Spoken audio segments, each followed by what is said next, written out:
Sebelumnya izin memperkenalkan diri, perkenalkan nama saya Cici Mikael, lalu ada di sebelah saya ada Muhammad Rizky Muknur.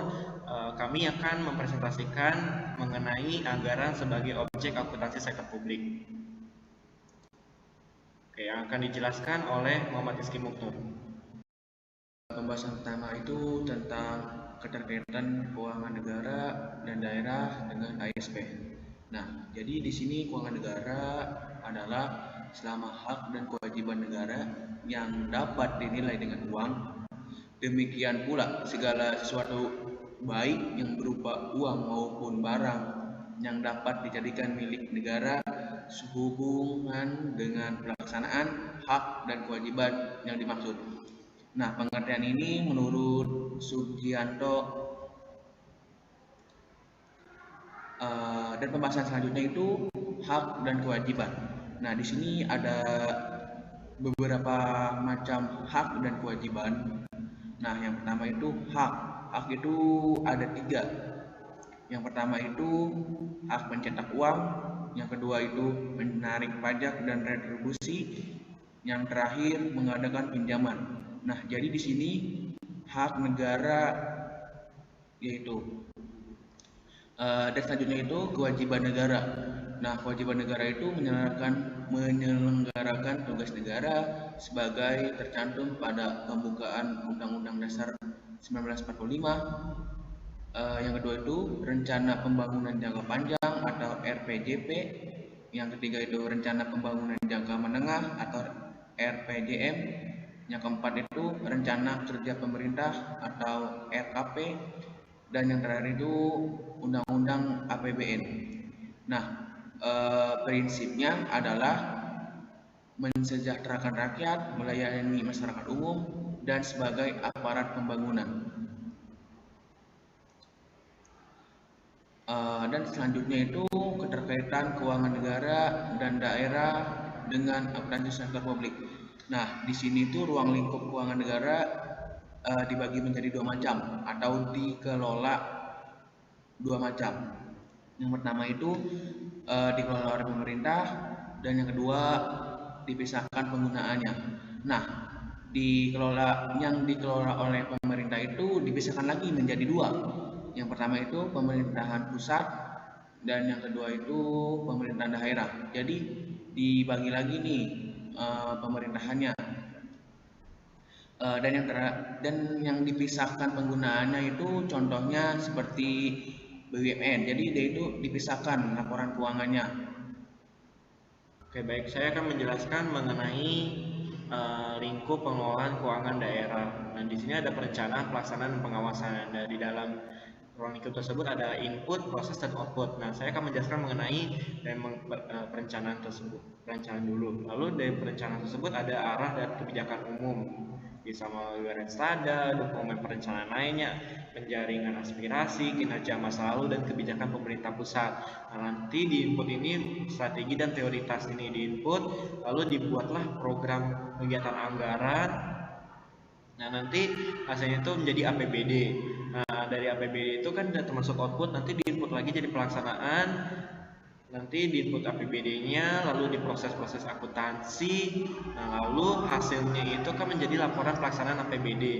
Nah, dari laporan pelaksanaan APBD ini nanti masuk ke ruang lingkup pengawasan, nanti diawasi oleh BPK, lalu melakukan evaluasi kinerja, dan hasilnya itu menjadi hasil evaluasi. Oke, baik. Pembahasan selanjutnya itu tentang anggaran sektor publik. Nah, di sini itu anggaran adalah dokumen yang berisi estimasi kinerja baik berupa penerimaan dan pengeluaran yang disajikan dalam ukuran moneter yang akan dicapai pada periode waktu tertentu dan menyertakan data masa lalu sebagai bentuk pengendalian dan penilaian kinerja. Dan selanjutnya itu fungsi anggaran sektor publik. Nah, di sini tuh banyak sekali fungsi anggaran sektor publik. Yang pertama itu anggaran sebagai alat perencanaan. Yang kedua itu anggaran sebagai alat pengendalian. Yang ketiga itu anggaran sebagai alat kebijakan fiskal. Yang keempat itu anggaran sebagai alat koordinasi dan komunikasi. Yang kelima itu anggaran sebagai alat penilaian kerja. Dan yang terakhir itu anggaran sebagai alat motivasi. Jadi di sini fungsi anggaran itu sangat penting ya teman-teman. Baik, selanjutnya saya akan menjelaskan mengenai karakteristik anggaran sektor publik yang terdiri dari yang pertama dinyatakan dalam satuan keuangan. Nah, di dalam akuntansi sektor publik itu anggaran tersebut memiliki satuannya itu keuangan yang berisikan keuangan tersebut. Nah, lalu mencakup jangka waktu tertentu, bisa jadi setahun ya. Untuk selanjutnya adalah berisi komitmen mencapai sasaran. Nah, mencapai sasaran itu melalui apa? Melalui anggaran tersebut. Nah, lalu kita lihat realisasinya itu apakah sesuai dengan tujuannya atau sesuai dengan anggarannya. Lalu usulan anggaran yang telah dan disetujui oleh pihak yang berwenang. Karena setelah kita merencanakan anggaran tersebut, kita perlu disetujui oleh pihak yang berwenang. Nah, yang terakhir adalah hanya dapat diubah dalam kondisi tertentu. Nah, contohnya ini seperti mewadahi COVID-19 ya, karena COVID-19 itu meminimalisir kegiatan sehingga anggaran sektor publik ini diubah. Gitu.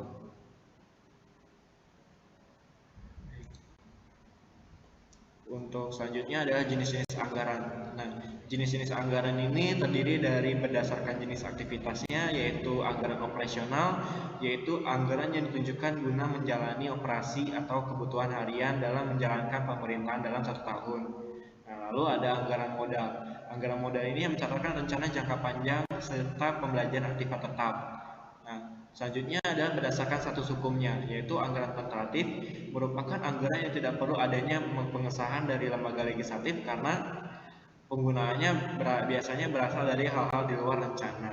Lalu ada anggaran enacted, merupakan anggaran yang melalui proses perencanaan, pembahasan, dan persetujuan legislatif. Oke, selanjutnya saya menjelaskan mengenai proses terbentuknya anggaran.